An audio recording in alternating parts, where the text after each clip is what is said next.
আমার প্রিয় দেশবাসী, নমস্কার। আজ খুবই পুণ্য দিনে আপনাদের সঙ্গে আমার মন কি বাতে কথা বলার সুযোগ পেলাম। আজ চৈত্র মাসের শুক্লপক্ষের প্রতিপদ তিথি। আজ থেকে চৈত্র নবরাত্রির সূচনা হচ্ছে। আজ থেকে ভারতীয় নববর্ষেরও সূচনা। এবার বিক্রম সম্বৎসর 2082 শুরু হচ্ছে।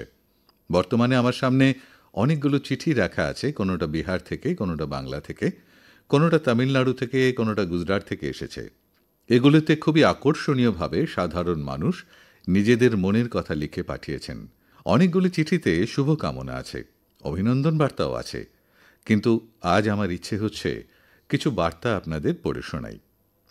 প্রধানমন্ত্রী কন্নড় ভাষাতে সবাইকে উগাদি উৎসবের শুভকামনা। প্রধানমন্ত্রী তেলেগু ভাষাতে সবাইকে উগাদি উৎসবের শুভকামনা। এদিকে আরও একটি চিঠিতে লেখা রয়েছে প্রধানমন্ত্রী কোঙ্কণী ভাষাতে সংসার পারওয়ার শুভকামনা। পরের বার্তায় লেখা আছে প্রধানমন্ত্রী মারাঠি ভাষাতে গুড় পারওয়া উপলক্ষে হার্দিক শুভেচ্ছা।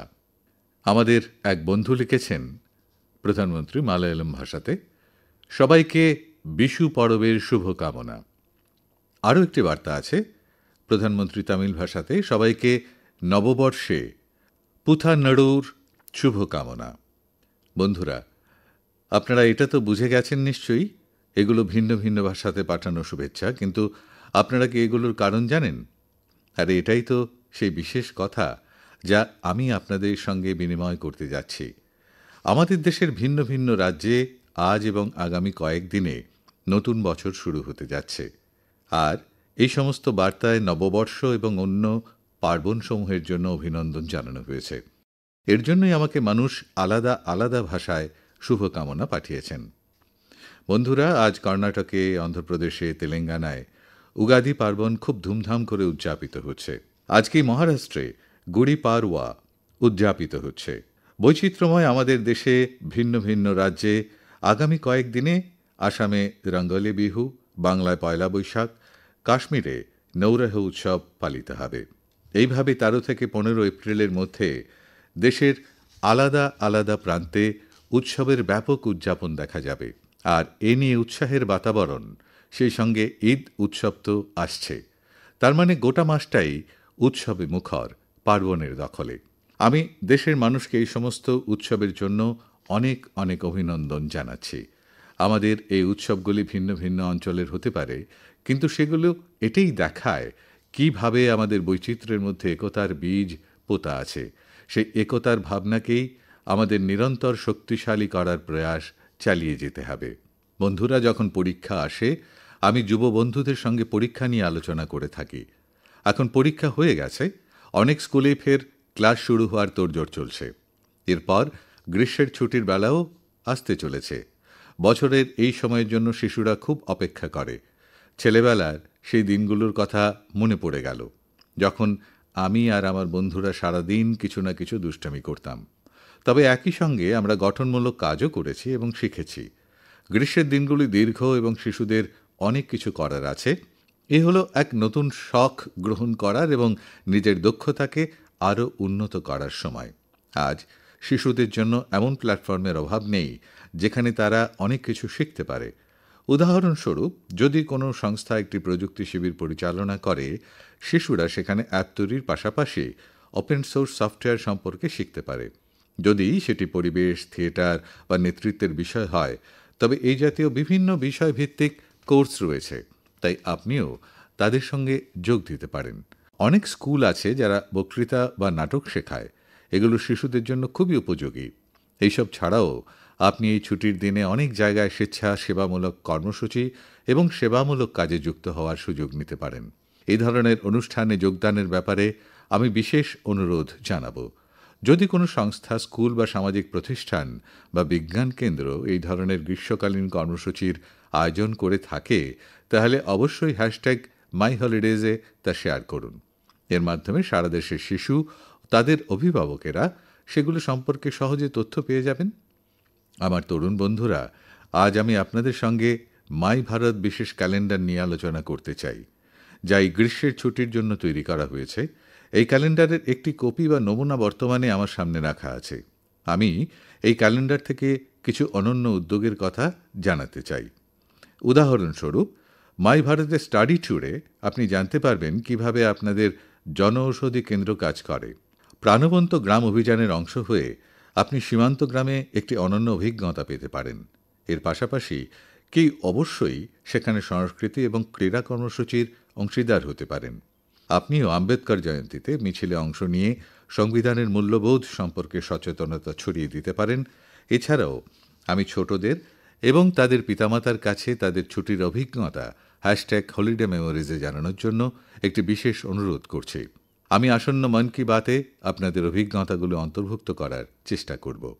আমার প্রিয় দেশবাসী, গ্রীষ্মকাল শুরু হলেই প্রতিটি শহরে গ্রামে গ্রামে জল সংরক্ষণের প্রস্তুতি শুরু হয়।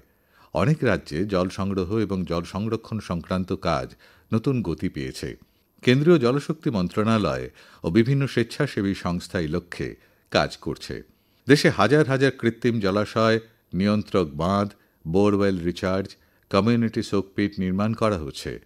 প্রতি বছরের মতো এবারও বৃষ্টিধরা অভিযানের প্রস্তুতি নেওয়া হয়েছে। এই প্রচার অভিযানও সরকারের নয়, সমাজের, জনগণের। জল সংরক্ষণের সঙ্গে আরও বেশি সংখ্যক মানুষকে সংযুক্ত করতে জল সঞ্চয় জন অংশীদারিত্বের প্রচারও চালানো হচ্ছে। আমরা যে প্রাকৃতিক সম্পদ পেয়েছি তা পরবর্তী প্রজন্মের কাছে পৌঁছে দেওয়ার প্রচেষ্টা।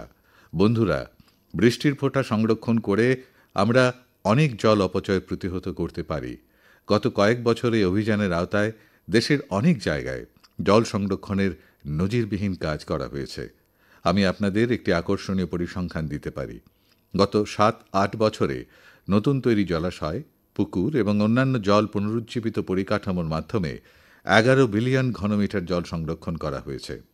এখন আপনি ভাববেন যে ১১ মিলিয়ন ঘনমিটার জল মানে কত? বন্ধুরা, ভাকরা নাঙাল বাঁধে জমে থাকা জলের ছবি আপনারা নিশ্চয়ই দেখেছেন।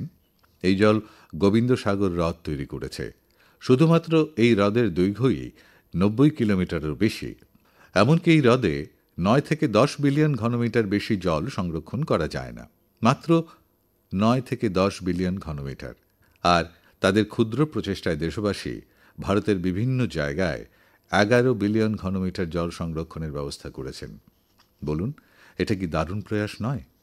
বন্ধুরা, কর্ণাটকের গদগ জেলার মানুষও এদিক দিয়ে দৃষ্টান্ত স্থাপন করেছেন। কয়েক বছর আগে এখানকার ২টি গ্রামের হ্রদ পুরোপুরি শুকিয়ে যায়। একটা সময় এমন হয়েছিল যে পশু পাখিদের পান করার মতো জল অবশিষ্ট ছিল না। ধীরে ধীরে হ্রদটি আগাছা আর ঝোপঝাড়ে ভরে উঠল। কিন্তু গ্রামের কিছু মানুষ হ্রদকে পুনরুজ্জীবিত করার সিদ্ধান্ত নিয়ে কাজে লেগে পড়েন। আর কথায় আছে, ইচ্ছা থাকলেই উপায় হয়। গ্রামের মানুষের এই চেষ্টা দেখে আশেপাশের সামাজিক সংগঠনও তাদের সঙ্গে যোগ দেয়। সবাই মিলে ময়লা আবর্জনা পরিষ্কার করে কিছুদিনের মধ্যেই জলাশয় পরিসর সম্পূর্ণ পরিষ্কার করে ফেলেন। এখন মানুষ বর্ষার অপেক্ষায়। প্রকৃতপক্ষে তা হল বৃষ্টির জল ধরে রাখার প্রচারের একটি দুর্দান্ত উদাহরণ। বন্ধুরা, আপনিও সামাজিকভাবে এই ধরনের প্রচেষ্টায় যোগ দিতে পারেন। এই গণ আন্দোলনকে এগিয়ে নিতে হলে এখন থেকে পরিকল্পনা করতে হবে। আরেকটা কথা মনে রাখতে হবে, সম্ভব হলে গরমে বাড়ির সামনে পাত্রে ঠান্ডা জল রাখুন। বাড়ির ছাদে বা বারান্দায়ও পাখিদের জন্য জল রাখুন। দেখুন, এই মহৎ কাজটি করে আপনার কত ভালো লাগবে। বন্ধুরা, এখন মন কি বাতে আমরা সাহসিকতার উড়ান নিয়ে, সমস্যা সংকুলতা সত্ত্বেও সাহস দেখানো নিয়ে কথা বলবো। মাত্র কয়েকদিন আগে অনুষ্ঠিত খেলো ইন্ডিয়া প্যারা গেমসে খেলোয়াড়রা আবারও তাদের নিষ্ঠা ও প্রতিভা দিয়ে সবাইকে চমকে দিয়েছেন। এবার এসব খেলায় আগের চেয়ে অনেক বেশি খেলোয়াড় অংশ নিয়েছেন। এতে বোঝা যায় প্যারা স্পোর্টস কতটা জনপ্রিয় হয়ে উঠেছে। খেলো ইন্ডিয়া প্যারা গেমসে অংশগ্রহণকারী সকল খেলোয়াড়দের তাদের দুরন্ত প্রয়াসের জন্য আমি অভিনন্দন জানাই। আমি হরিয়ানা, তামিলনাড়ু এবং উত্তরপ্রদেশের খেলোয়াড়দের প্রথম, দ্বিতীয় এবং তৃতীয় স্থান অর্জনের জন্য শুভকামনা জানাই। এই গেমস চলাকালীন আমাদের দিব্যাঙ্গ খেলোয়াড়রা 18টি জাতীয় রেকর্ডও তৈরি করেন। এর মধ্যে 12টি রেকর্ড গড়েছেন আমাদের মহিলা খেলোয়াড়রা। আর্ম রেসলার জবি ম্যাথিউ, যিনি এই বছরে খেলো ইন্ডিয়া প্যারা গেমসে স্বর্ণপদক জিতেছেন, তিনি আমাকে একটি চিঠি লিখেছেন। আমি তার চিঠির কিছু অংশ পড়তে চাই। তিনি লিখেছেন, একটি পদক জেতা খুব অনন্য বিষয়, কিন্তু আমাদের লড়াই শুধুমাত্র মঞ্চে দাঁড়ানোর মধ্যে সীমাবদ্ধ নয়। আমরা প্রতিদিন কোনো না কোনো যুদ্ধ করি। জীবন আমাদের বিভিন্ন উপায়ে পরীক্ষা নেয়। খুব কম মানুষই আমাদের সেই লড়াই বোঝে। তবুও আমরা সাহসের সঙ্গে এগিয়ে যাই।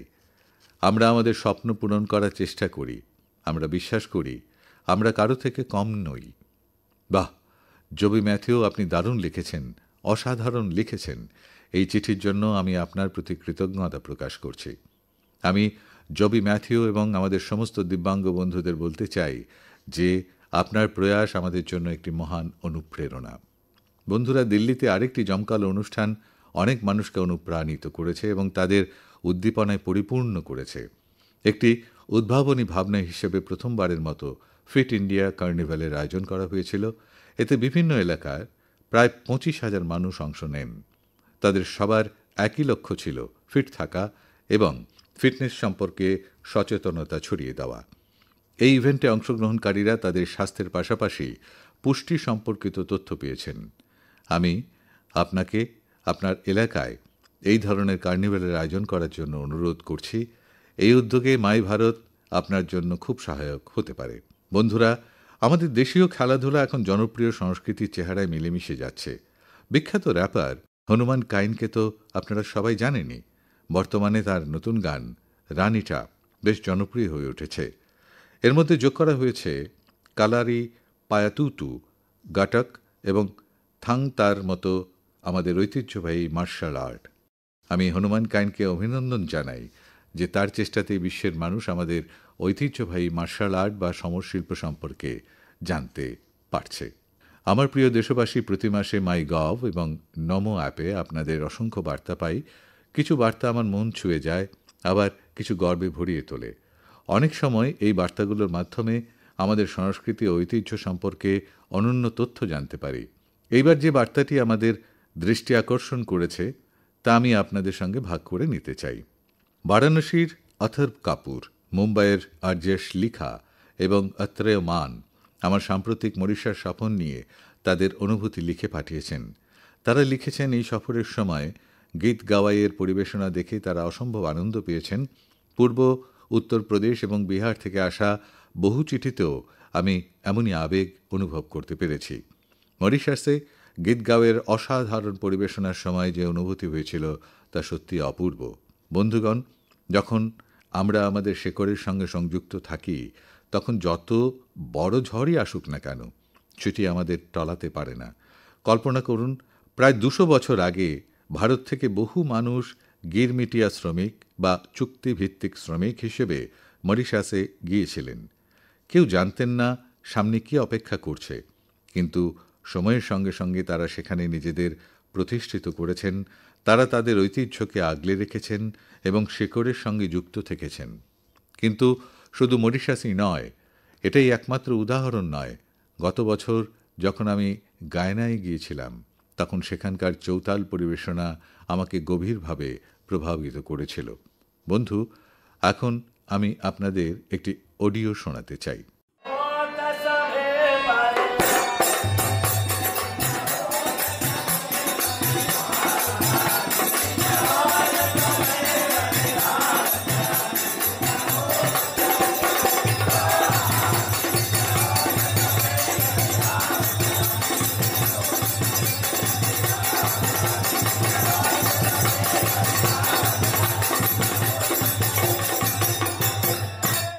আপনারা নিশ্চয়ই ভাবছেন এটি তো আমাদের দেশের কোনো অংশের ব্যাপার, কিন্তু আপনাদের এটা জেনে অবাক লাগবে যে এর সম্পর্ক ফিজির সঙ্গে রয়েছে। এটি ফিজির অত্যন্ত জনপ্রিয় ফগওয়া চৌতাল। এই গান ও সঙ্গীত যে কারো মন উজ্জীবিত করে তোলে। আমি আপনাদের আরেকটি অডিও শোনাতে চাই।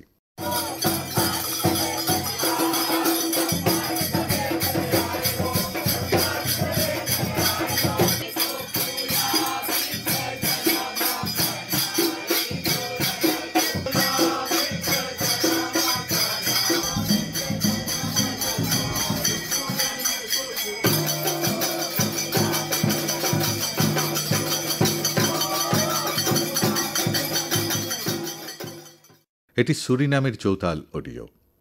এই অনুষ্ঠান টেলিভিশনে দেখেছেন এমন দেশবাসীরা সুরিনামের রাষ্ট্রপতি এবং আমার বন্ধু চান সন্তোখিজিকে এটি উপভোগ করতে দেখেছেন। বৈঠক ও গানের এই ঐতিহ্য ত্রিনিদাদ ও টোবাগোতেও অত্যন্ত জনপ্রিয়। এই সমস্ত দেশে মানুষ রামায়ণ নিয়মিত পাঠ করেন। এখানে ফাগুয়া অত্যন্ত জনপ্রিয় এবং সমস্ত ভারতীয় উৎসব ও পর্বগুলিতে বিপুল উদ্দীপনার সঙ্গে উদযাপন করা হয়। এখানকার অনেক গানই ভোজপুরি, অবধি বা মিশ্র ভাষায় রচিত। কখনো কখনো ব্রজ বা মৈথিলি ভাষারও ব্যবহার হয়। এই দেশগুলিতে আমাদের ঐতিহ্য সংরক্ষণ করে চলা মানুষদের অবশ্যই প্রশংসা প্রাপ্য। সাথীগণ, পৃথিবীতে এমন বহু সংস্থা রয়েছে যারা বছরের পর বছর ধরে ভারতীয় সংস্কৃতি সংরক্ষণের কাজ করে চলেছে। এমন একটি সংস্থা হল Singapore Indian fine arts society. ভারতীয় নৃত্য, সঙ্গীত ও সংস্কৃতি সংরক্ষণে নিয়োজিত এই সংস্থা গৌরবময় ৭৫ বছর পূর্ণ করেছে। এই বিশেষ অনুষ্ঠানে সিঙ্গাপুরের রাষ্ট্রপতি শ্রীমান থারমান সানমুগারাত্নজি সম্মাননীয় অতিথি ছিলেন। তিনি এই সংস্থার প্রচেষ্টার উচ্ছ্বসিত প্রশংসা করেছেন। আমি এই সংস্থাকে আন্তরিক শুভেচ্ছা জানাই। সাথীগণ, মন কি বাতে আমরা দেশবাসীর সাফল্যের পাশাপাশি প্রায়ই সামাজিক বিষয়গুলো আলোচনা করি। অনেক সময় আমরা বিভিন্ন চ্যালেঞ্জ নিয়েও কথা বলি। এইবার মন কি বাতে আমি এমন একটি চ্যালেঞ্জের কথা বলতে চাই যা সরাসরি আমাদের সবার সঙ্গে সম্পর্কিত। এই চ্যালেঞ্জ হল টেক্সটাইল বর্জ্য। আপনারা ভাবছেন, এই টেক্সটাইল বর্জ্য আবার কি নতুন বিপদ? আসলে টেক্সটাইল বর্জ্য এখন গোটা বিশ্বের জন্য একটি বড় উদ্বেগের কারণ হয়ে উঠেছে। আজকাল পুরনো পোশাক দ্রুত সরিয়ে নতুন পোশাক নেওয়ার প্রবণতা বাড়ছে। কিন্তু কখনো ভেবে দেখেছেন কি যে পোশাকগুলো আপনি ফেলে দেন সেগুলোর কি হয়? এগুলোই টেক্সটাইল বর্জ্যে পরিণত হয়। এ বিষয়ে বহু বৈশ্বিক গবেষণা চলেছে। এক গবেষণায় উঠে এসেছে মাত্র ১%-এরও কম টেক্সটাইল বর্জ্য পুনর্ব্যবহারের মাধ্যমে নতুন পোশাক তৈরিতে ব্যবহৃত হয়। ১%-এরও কম। ভারত বিশ্বের তৃতীয় বৃহত্তম দেশ, যেখানে সবচেয়ে বেশি টেক্সটাইল বর্জ্য তৈরি হয়। অর্থাৎ এই চ্যালেঞ্জ আমাদের জন্য বেশ বড়। কিন্তু আমি আনন্দিত যে আমাদের দেশে এই সমস্যার সমাধানের জন্য বহু প্রশংসনীয় উদ্যোগ নেওয়া হচ্ছে। একাধিক ভারতীয় স্টার্টআপ টেক্সটাইল পুনরুদ্ধার কেন্দ্র তৈরির কাজে লেগে পড়েছে। কিছু দল আমাদের সমাজের বর্জ্য সংগ্রহণকারী ভাই বোনদের ক্ষমতায়নের জন্য কাজ করছে। অনেক তরুণ বন্ধু সাস্টেনেবল ফ্যাশনের প্রচেষ্টায় যুক্ত রয়েছেন। তারা পুরনো পোশাক ও জুতো পুনর্ব্যবহার করে সেগুলো প্রয়োজনীয় মানুষের কাছে পৌঁছে দেন। টেক্সটাইল বর্জ্য থেকে নানা ধরনের শৌখিন সামগ্রী, হ্যান্ডব্যাগ, স্টেশনারি ও খেলনা তৈরি করা হচ্ছে। বহু প্রতিষ্ঠান আজকাল সার্কুলার ফ্যাশন ব্র্যান্ড জনপ্রিয় করার চেষ্টা করছে। নতুন নতুন রেন্টাল প্ল্যাটফর্ম তৈরি হচ্ছে, যেখানে ডিজাইনার পোশাক ভাড়ায় পাওয়া যায়। কিছু প্রতিষ্ঠান পুরনো পোশাক সংগ্রহ করে সেগুলো পুনরায় ব্যবহারের উপযোগী করে গরিবদের কাছে পৌঁছে দিচ্ছে। বন্ধুগণ, টেক্সটাইল বর্জ্য মোকাবেলায় কিছু শহরও তাদের নতুন পরিচিতি গড়ে তুলেছে। হরিয়ানার পানিপথ এখন টেক্সটাইল রিসাইক্লিংয়ের একটি বৈশ্বিক কেন্দ্র হিসেবে উঠে আসছে। বেঙ্গালুরুও উদ্ভাবনী প্রযুক্তিগত সমাধানের মাধ্যমে নিজস্ব স্বতন্ত্রতা তৈরি করছে। এখানে অর্ধেকেরও বেশি টেক্সটাইল বর্জ্য সংগ্রহ করা হয়, যা আমাদের অন্যান্য শহরগুলোর জন্য একটি অনুকরণীয় দৃষ্টান্ত। একইভাবে তামিলনাড়ুর তিরুপ্পুর বর্জ্য জল পরিশোধন, ওয়েস্ট ওয়াটার ট্রিটমেন্ট এবং পুনর্নবীকরণ শক্তির মাধ্যমে টেক্সটাইল বর্জ্য ব্যবস্থাপনার কাজে নিযুক্ত রয়েছে। আমার প্রিয় দেশবাসী, আজ ফিটনেসের পাশাপাশি গণনার বা কাউন্টেরও বড় ভূমিকা রয়েছে। আপনি দিনে কতটা হাঁটলেন তার গণনা, দিনে কত ক্যালোরি খাওয়া হলো তার গণনা, কত ক্যালোরি পোড়ানো হলো তারও গণনা। এত সব গণনার মাঝে আরেকটি কাউন্টডাউন শুরু হতে চলেছে, আন্তর্জাতিক যোগ দিবসের কাউন্টডাউন। যোগ দিবস এখন ১০০ দিনেরও কম সময় বাকি। যদি এখনও পর্যন্ত আপনি নিজের জীবনে যোগব্যায়ামকে অন্তর্ভুক্ত না করে থাকেন, তাহলে এখনই শুরু করে দিন, এখনও দেরি হয়নি। ১০ বছর আগে ২১শে জুন ২০১৫-তে প্রথম আন্তর্জাতিক যোগ দিবস উদযাপিত হয়েছিল। আজ এই দিনটি একটি বিশাল উৎসবের রূপ নিয়েছে। মানবতার জন্য ভারতের দেওয়া এই অনন্য উপহার ভবিষ্যৎ প্রজন্মের জন্য অত্যন্ত উপকারী হতে চলেছে। ২০২৫ সালের যোগ দিবসের থিম নির্ধারণ করা হয়েছে, এক পৃথিবী, এক স্বাস্থ্যের জন্য যোগ, যোগ ফর ওয়ান আর্থম, ওয়ান হেলথ। অর্থাৎ আমরা যোগের মাধ্যমে গোটা বিশ্বকে সুস্থ করার কামনা করি। সাথীগণ, এটি আমাদের সকলের জন্য গর্বের বিষয় যে আজ বিশ্বজুড়ে আমাদের যোগ ও প্রাচীন চিকিৎসা পদ্ধতি সম্পর্কে আগ্রহ বাড়ছে। বিপুল সংখ্যক যুবক যুবতী যোগ ও আয়ুর্বেদকে সুস্থতার একটি দুর্দান্ত মাধ্যম হিসেবে গ্রহণ করছে। উদাহরণস্বরূপ দক্ষিণ আমেরিকার দেশ চিলিকে ধরা যাক। সেখানে আয়ুর্বেদ দ্রুত জনপ্রিয়তা অর্জন করছে। গত বছর আমি ব্রাজিল সফরের সময় চিলির রাষ্ট্রপতির সঙ্গে দেখা করেছিলাম। আয়ুর্বেদের এই জনপ্রিয়তা নিয়ে আমাদের মধ্যে দীর্ঘ আলোচনা হয়েছিল। আমি সমস ইন্ডিয়া নামে একটি দলের সম্পর্কে জানতে পেরেছি। স্প্যানিশ ভাষায় এর অর্থ আমরা ভারত। এই দলটি প্রায় ১ দশক ধরে যোগ ও আয়ুর্বেদের প্রসারে কাজ করছে। তারা চিকিৎসার পাশাপাশি শিক্ষামূলক কর্মসূচিতেও মনোযোগ দিয়েছে। তারা আয়ুর্বেদ ও যোগ সংক্রান্ত তথ্য স্প্যানিশ ভাষায় অনুবাদও করাচ্ছে। শুধু গত বছরের কথা বললে তাদের বিভিন্ন ইভেন্ট ও কোর্সে প্রায় ৯,০০০ মানুষ অংশ নিয়েছে। আমি এই দলের সঙ্গে যুক্ত সকলকে তাদের এই প্রচেষ্টার জন্য আন্তরিক শুভেচ্ছা জানাই। আমার প্রিয় দেশবাসীগণ, মন কি বাতে এবার এক মজাদার ও ভিন্ন ধরনের প্রশ্ন। আপনি কি কখনো ফুলের যাত্রা নিয়ে ভেবেছেন? গাছপালার কিছু ফুল মন্দিরে পৌঁছে, কিছু ফুল বাড়িকে সুন্দর করে তোলে, আবার কিছু ফুল সুগন্ধিতে মিশে চারপাশে মনোমুগ্ধকর সুবাস ছড়ায়। কিন্তু আজ আমি আপনাদের ফুলের আরেকটি ভিন্ন যাত্রার কথা বলবো। আপনারা নিশ্চয়ই মহুয়া ফুলের কথা শুনেছেন। আমাদের গ্রামাঞ্চলে, বিশেষ করে জনজাতি সম্প্রদায়ের মানুষেরা এর গুরুত্ব খুব ভালোভাবেই বোঝেন। দেশের বিভিন্ন প্রান্তে মহুয়া ফুলের যাত্রা এখন এক নতুন পথে এগুচ্ছে। মধ্যপ্রদেশের ছিন্দওয়ারা জেলায় মহুয়া ফুল থেকে বিস্কুট তৈরি করা হচ্ছে। রাজকো গ্রামের ৪ বোনের প্রচেষ্টায় বিস্কুট অত্যন্ত জনপ্রিয় হয়ে উঠেছে। এই নারীদের দৃঢ়তা দেখে একটি বড় কোম্পানি তাদের একটি ফ্যাক্টরিতে কাজ শেখানোর প্রশিক্ষণ দিয়েছে। তাদের দেখে অনুপ্রাণিত হয়ে গ্রামের আরও অনেক নারী তাদের সঙ্গে যুক্ত হয়েছেন। ফলে মহুয়া বিস্কুটের চাহিদা দ্রুত বাড়ছে। ঠিক তেমনি তেলেঙ্গানার আদিলাবাদ জেলায় ২ বোন মহুয়া ফুল দিয়ে অভিনব এক পরীক্ষা চালিয়েছেন। তারা এই ফুল থেকে নানা রকমের সুস্বাদু খাবার তৈরি করছেন, যা মানুষ খুবই পছন্দ করছে। তাদের তৈরি খাবারের স্বাদে জনজাতি সংস্কৃতির এক বিশেষ মিষ্টতা রয়েছে। বন্ধুগণ, এইবার আমি আপনাদের আরেকটি অসাধারণ ফুলের কথা বলবো, যার নাম কৃষ্ণকমল। আপনারা কি কখনো গুজরাটের একতানগরের স্ট্যাচু অফ ইউনিটি দেখতে গিয়েছেন? যদি যান তাহলে নিশ্চয়ই লক্ষ্য করেছেন যে স্ট্যাচুর আশেপাশে প্রচুর পরিমাণে কৃষ্ণকমল ফুল ফুটে থাকে। এই ফুলগুলো সৌন্দর্য পর্যটকদের মুগ্ধ করে। একতানগরের আরোগ্য বন একতা নার্সারি, বিশ্ববন এবং মিয়াওয়াকি ফরেস্টে কৃষ্ণকমল একটি বিশেষ আকর্ষণ হয়ে উঠেছে। এখানে পরিকল্পিতভাবে লাখ লাখ কৃষ্ণকমল গাছ লাগানো হয়েছে, যা এই জায়গার প্রাকৃতিক সৌন্দর্যকে আরও বাড়িয়ে তুলেছে। আপনার চারপাশে তাকালে হয়তো এমন অনেক ফুলের আকর্ষণীয় যাত্রা আপনি দেখতে পাবেন। যদি আপনার অঞ্চলেও ফুলের এমন কোনো চমকপ্রদ কাহিনী থাকে, তাহলে অবশ্যই আমাকে লিখে জানাবেন। আমার প্রিয় বন্ধুরা, আপনারা সবসময় আমার সঙ্গে আপনাদের মতামত, অভিজ্ঞতা এবং তথ্য ভাগ করে নেন, যা আমাকে খুব আনন্দ দেয়। হতে পারে আপনার চারপাশে কিছু এমন ঘটছে যা সাধারণ মনে হয়, কিন্তু অন্যদের জন্য তা হতে পারে অত্যন্ত নতুন এবং আকর্ষণীয়। আগামী মাসে আবার দেখা হবে, যেখানে আমরা দেশবাসী এমন সব কাহিনী শোনাব যা আমাদের অনুপ্রাণিত করে। আপনাদের সবাইকে অনেক ধন্যবাদ। নমস্কার।